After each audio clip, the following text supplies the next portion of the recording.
23일 우리 시간 현지 시간으로 23일 우리 시간으로 이게 보통 장 마감 후에 나오잖아요. 우리나라 시간으로 목요일 새벽 5시 30분에 나오는 걸로 나오겠죠? 이제 네. 예정돼 있는데요. 일단 어떨까요? 나쁘진 않을 것 같습니다. 그렇게. 뭐 얼마만큼 시장의 기대치에 부합하느냐가 이제 문제일 것 같고. 그렇죠. 일단 금요일 증시 잠깐 말씀드리면 오후장에서 이게 너무 시장이 갑자기 좀 빠져갖고 네. 그게 우리나라 증시 월요일까지 어떻게 연결이 될지가 이제 상당히 좀 궁금한데 미국 증시는 일단 뭐 준 틴스데이죠. 노예 해방 관련돼서 기념일에서 이제 휴장이었고 지금 가장 마지막에 나온 미국 이란 협상 관련된 뉴스를 이제 보면은 이란 협상단이 협상하다 80분 만에 트럼프 대통령 위협 발언으로 이제 어떤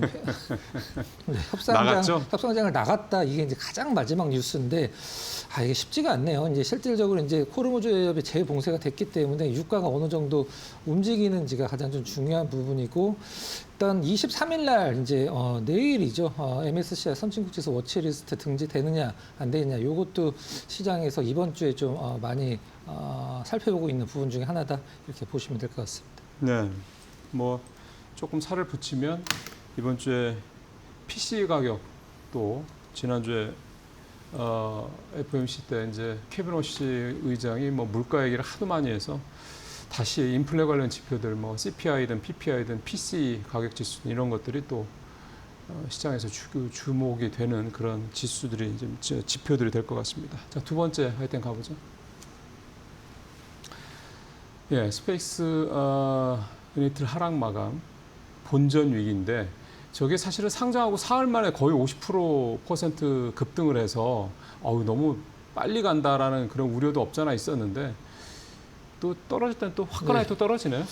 이제 본전이라는 것은 이제 무엇을 기준으로 정했냐 하면은 공모가? 아니죠. 이제 거래량 대비해서 이제 그 가격이 움직일 때 이제 거래량을 가중 평균해서 평균적으로 어느 정도에 가장 많이 거래가 됐는지 그게 이제 181달러라고 이제 계산이 됐어요. 그러니까 저 182달러라는 게 사람들이 제일 많이 비중이 산 사람 중에 제일 비중이 높은 가격대? 뭐 가장 높은 가격, 낮은 가격이 중간 정도 가격인 중간 것 정도 같습니다. 가격대. 네네. 지금 현재가가 이제 185달러이기 때문에 거의 이제 본전가까지 왔다라는 얘기인데 스페이스X 뭐 일론 머스크도 마찬가지고 이제 투자자분들도 기대를 하는 것은 이제 지수 편입이죠. 지금 현재 지수 편입과 관련해서 엄청난 패시브 자금이 이제 들어올 걸로 예상을 하고 있기 때문에 다우존스, 이제 러셀, 뭐 MSCI 지수 편입 예정인데 그때 저희 시간에서 이제 그 스페이스에서 상장과 관련돼서 일목요연하게 이제 정리를 해드릴 때 S&P 500은 이제 상장이 안 된다라고 말씀을 드렸어요. 네네네. 최소 1년을 기다려야 됩니다. 예.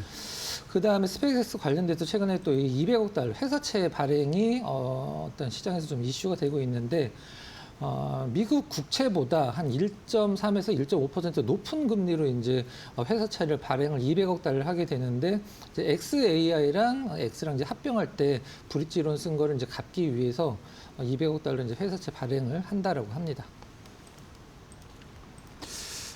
요즘에는 뭐 회사채 발행이 뭐 빅테크들이 막 엔비디아도 회사채 발행한다고 하니까요. 회사채 발행 자체가 예를 들어서 예전에는 회사채 발행한다고 그러면 또 금리 건들고 또 뭐 회사가 돈이 없나 뭐 이런 우려를 많이 해요. 요즘엔 돈 많은 데가 오히려 회사채 발행을 더 열심히 하기 때문에. 그리고 이 스페이스X 흐름을 보면 이렇게 반도체랑 좀 약간 그 반대 역의 상관성. 그렇죠. 그런 느낌을 최근에 좀 주고 있습니다. 미국 시장에서. 네. 자, 세 번째 이슈 가보겠습니다. 지난주가 사실 또 저 반도체 투톱 현상이 또 좀 심한 그런 날이었습니다. 30년 전과 유사하다는 얘기. 30년 전이면 언제예요? 이게 이제 닷컴 버블 때 얘기하는 것 같은데요. 사실 그 KB에서 이제 이은택 애널이라고 이제 반도체에 대해서 이제 굉장히 좀 유명한 분이신데. 이분이 이제 뉴스 타이틀은 사실 이제 투톱 솔림보다도 원래는 삼성전자 하이닉스 지금 사도 되나요? 어떻게 보면 이 질문이 시장에서 가장 좀 궁금해하고 가장 중요한 질문이 될 수도 있는데 이은택 애널은 좀 이런 식으로 좀 표현을 하는 것 같아요. 일단 역사적으로 이제 버블 랠리 후반부에 이 주도주 쏠림 현상이 굉장히 좀 강화가 됐다라는 부분을 굉장히 강조를 하고 있는데 앞으로 이런 현상이 더욱 강화가 될 것이다라고 이제 표현을 한 걸 보면은 지금 어떤 그 이제 버블이라고 표현을 뭐 할 수 있을지 모르긴 하겠습니다만은 버블 랠리의 이제 후반부라고 이제 좀 약간 감안을 하고 얘기를 하는 것 같아요.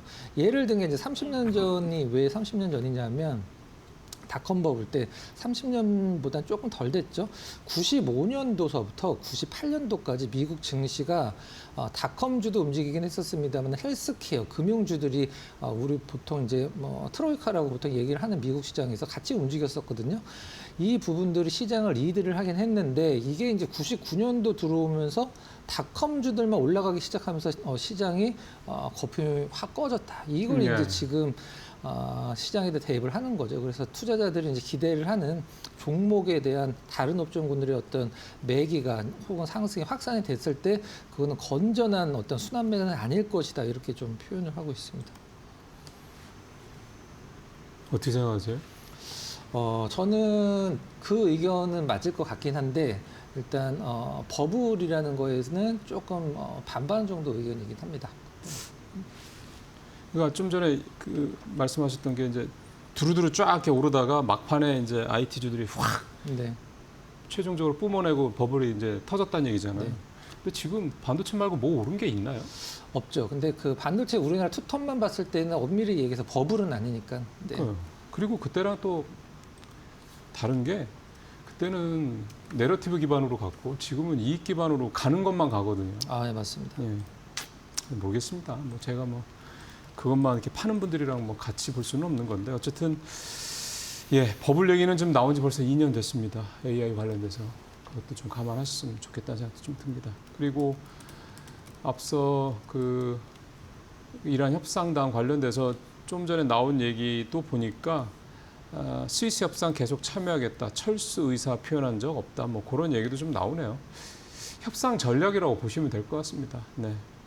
그리고 트럼프 대통령이 자꾸 강경 발언 내는 거는 미국 내에서 공화당이나 뭐 이쪽 내에서 야 그게 협상이냐? 이란이 원하는 거 다 들어주고 뭐 이런 식의 자꾸 이제 지적이 비판이 나오니까 좀 뭐 내부적으로 무마하기 위한 강경 발언 이런 부분도 좀 해석을 해볼 수도 있다라는 지적도 있다라는 것도 감안하시면서 너무 특정 기사가 나오면 그거가 아우 저게 뭐 진짜 그렇게 되는가 이렇게 휩쓸려서 이렇게 판단하시지 않는 게 요즘 같은 때는 좋으시지 않겠나 생각이 좀 듭니다. 자, 네 번째 가보죠.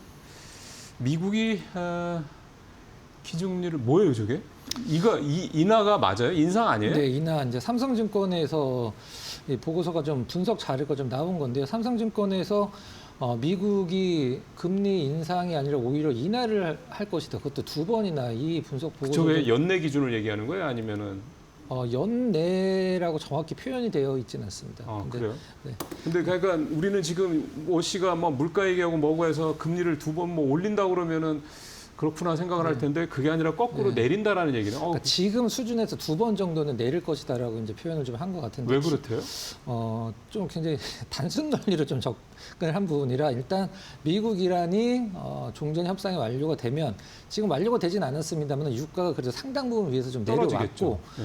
그 다음에 이걸로 인해서 이제 관세 그 다음에 에너지 가격 상승 효과가 사라진다는 점에서 이제 금리 인하의 영향을 상당히 줄 것이다. 그리고 가장 중요한 게 이제 인상하는 쪽과 인하하는 쪽의 그 의원 연준의 수가 뭐 동일하기 때문에 그렇죠. 동결 인하 그 다음에 인상 이게 이제 9명씩 이제 9명이죠. 금리 인상 쪽은 이렇게 해서 동결이랑 인하 쪽이 동수기 때문에 이게 실질적으로 이제 유가만 안정된다라고 하면은 인상보다는 인하 쪽으로 좀 갈 가능성이 높다 이렇게 표현하고 있습니다.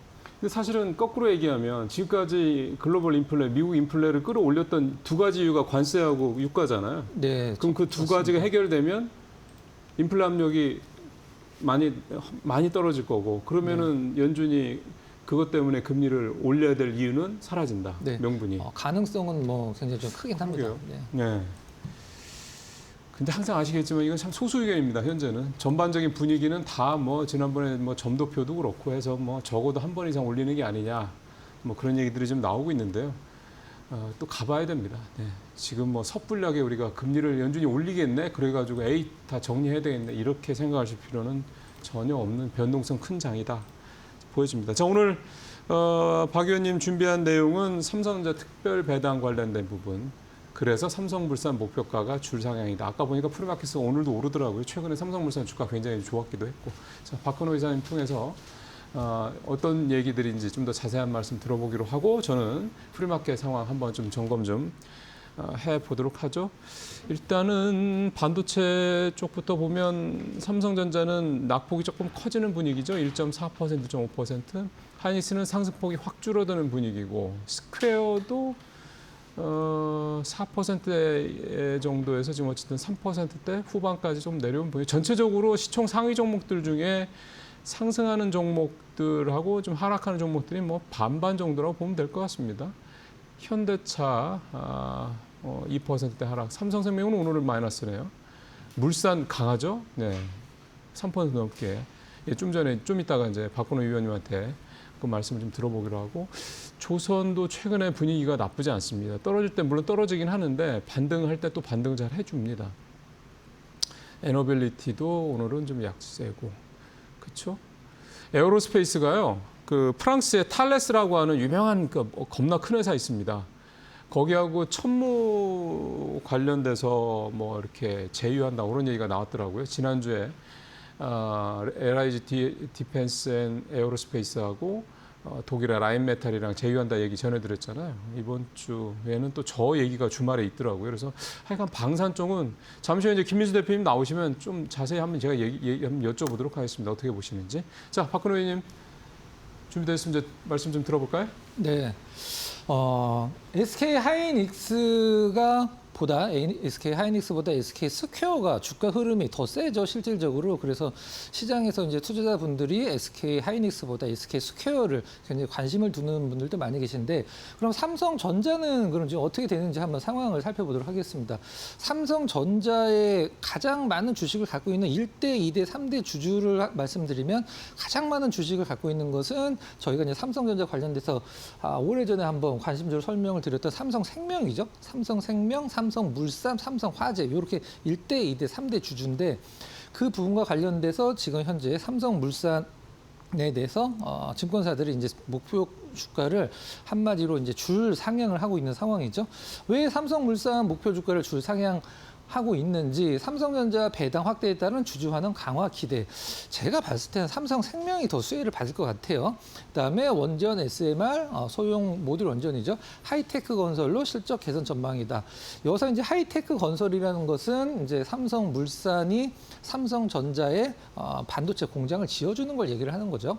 삼성전자의 반도체 공장은 3개 기업이 같이 짓고 있죠. 삼성물산, 삼성 E&A, 삼성중공업 이렇게 셋이 짓고 있다는 점 참고에 알아두시면 될 것 같고, 증권가에서 목표치를 뭐 굉장히 많이 올리고 있습니다. 한 3개사 정도가 올리고 있는데 DS 투자증권 같은 경우는 38만 원에서 62만 원으로 올렸고요. 현재 가격은 49만 원입니다. 참고로 LS증권 같은 경우는 기존에 55만 원에서 63만 원, IBK 투자증권은 35만 원에서 62만 원 이렇게 올렸는데, SK스퀘어 지금 시가총액 234조 원인 걸 감안을 하면 삼성물산은 뭐 100조는 가야 된다. 이게 지금 증권가의 얘기인 것 같은데, 여기까지가 이제 기사 내용이고 여기서 끝내면은 뭐 코리아 빅샷 아니겠죠. 조금 더 디테일하게 들어가 보도록 하겠습니다. 다음 장 한번 보여주세요. 자, 그러면 삼성전자의 1대, 2대, 3대 주주들이 주식을 얼마나 갖고 있고 그걸 지금 삼성전자의 주가로 대입을 했을 때 그런 현재 시가총액은 어떻게 되고, 그 다음에 그 기업들의 시가총액 대비 삼성전자의 지분율은 얼마나 되는지 이걸 한번 계산을 좀 해봤습니다. 자, 삼성전자의 주식을 가장 많이 갖고 있는 삼성생명 보유 지분량 과 보유 지분 가치, 현재 시가총액 대비 가치를 이제 나타낸 건데요. 일단 삼성전자가 하이닉스 관련돼서 100만 천만 5억 800만 주를 갖고 있죠. 5억 800만 주 갖고 있고 보유 지분 가치가 179조입니다. 180조. 삼성전자 지분 가치만 180조를 갖고 있죠. 하지만 우리는 이제 뭐 지주사가 계열사들, 자회사들 지분을 갖고 있거나 다른 계열사들끼리 어떤 순환 출자에 의해서 지분을 갖고 있었을 때 더블 카운팅이라고 해서 지분 가치 한 절반 정도만 인정을 해주는 게 시장의 지금 관례죠. 현재 삼성생명 시가총액이 99조 원인데 삼성전자 지분 가치가 179조 원이에요. 그러니까 배보다 배꼽이 훨씬 더 큰 편이죠. 그러니까 지금 삼성생명 지분 가치 대비해서 삼성전자의 지분 가치가 시가총액 대비 180%가 넘었다. 이 부분이죠. 삼성전자만 안 떨어진다라고 엄청난 저평가라고 할 수도 있겠습니다. 삼성물산 같은 경우는 지금 현재 2억 9,800만 주를 갖고 있죠. 보유 지분 가치가 이제 105조 원. 삼성전자 보유 가치가 105조 원. 현재 시가총액은 79조 원. 이렇게 했을 때 현재 삼성물산의 지분 가치 대비 삼성전자의 지분 가치가 현재 시가총액보다 더 많다라는 뜻이죠. 132%.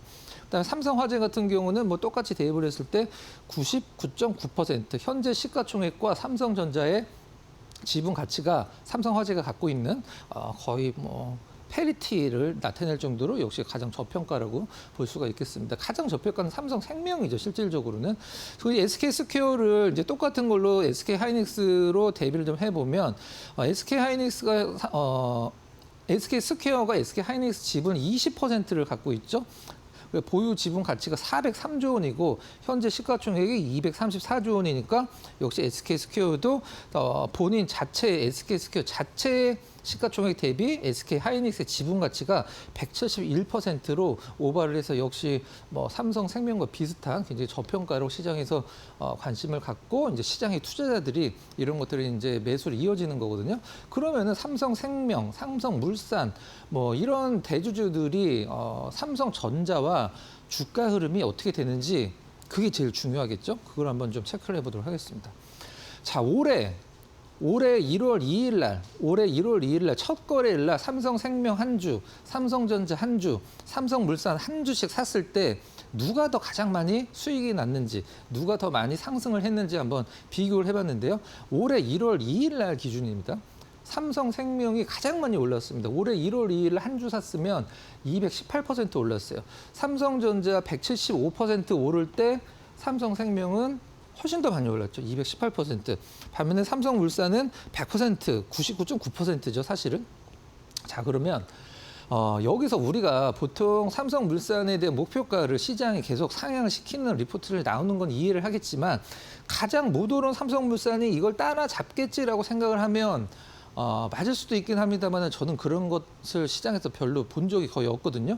가는 종목이 더 가지 덜 갔던 2등주가 1등주를 따라잡는 것은 시장에서 그렇게 보기 쉬운 부분은 아닙니다. 그러니까 삼성전자가 꺾이기 전까지는 저는 삼성생명이 SK스퀘어처럼 SK하이닉스 대비 수익률이 더 나오는 부분을 계속적으로 삼성생명이 삼성전자에서 똑같이 보여줄 거라고 생각을 하고 있습니다. 자, 정리를 좀 해봤고요. 관심주로 좀 넘어가 보도록 하겠습니다.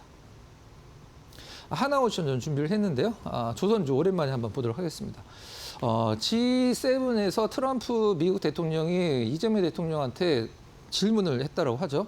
우리 군함 열척 빠르게 건조해야 되는데 가능해?라고 이제 질문했을 때 이재명 대통령이 굉장히 긍정적으로 대답을 했다라는 뉴스가 좀 전해졌는데요. 수급적으로도 지난주 외국인 수급에서 삼성전기, SK하이닉스가 1등, 2등이고 하나오션이 지난주 외국인 3등 매수 3위를 좀 기록을 했죠. 국내 최초 400메가와트급 초대형 이제 해상 변전소 제작 착수했다는 뜻. 일단 조선에서 해상 풍력 분야를 이제 사업 확장하는 부분 굉장히 뭐 좋은 부분이고요. 한국형 차기 구축함 이제 KDDX죠. 이게 우선 협상자로 선정이 되긴 했는데 현대중공업에서 이의 제기하면은 어떻게 바뀔지 모르겠습니다. 보안 분야에서 좀 약간 점수가 떨어졌다라고 하는데 현대중공업이 점수 차가 1점도 안 나는 0점 몇몇 차이가 났기 때문에 이거는 좀 봐야 될 것 같아요. 그다음에 캐나다 60조 원 규모 잠수함 사업 이건 이제 응원을 좀 해봐야 될 부분인 것 같아요. 꼭 됐으면 좋겠습니다. 차트 보고 마무리를 짓도록 할게요. 자, 이제 외국인 수급은 지난주 장 막판에 좀 들어오면서 수요일, 목요일, 금요일 좀 들어오면서 일단은 수급이 좀 좋아지고 있는 상황이고 일단 부침이 좀 심하죠. 실제로 조선주들 중에 고점에서 가장 많이 떨어진 게 하나오션입니다. 삼성중공업, 그다음에 HD, 현대중공업 이런 기업들보다 하나오션이 고점에서 제일 많이 떨어졌는데 이번엔 좀 반등을 좀 한번 지켜보도록 하겠습니다. 수급도 괜찮고 재료도 좋기 때문에 조선주에서 좀 많이 떨어진 종목이 많이 오르는 법이죠. 하나오션 한번 관심 있게 지켜보도록 하겠습니다.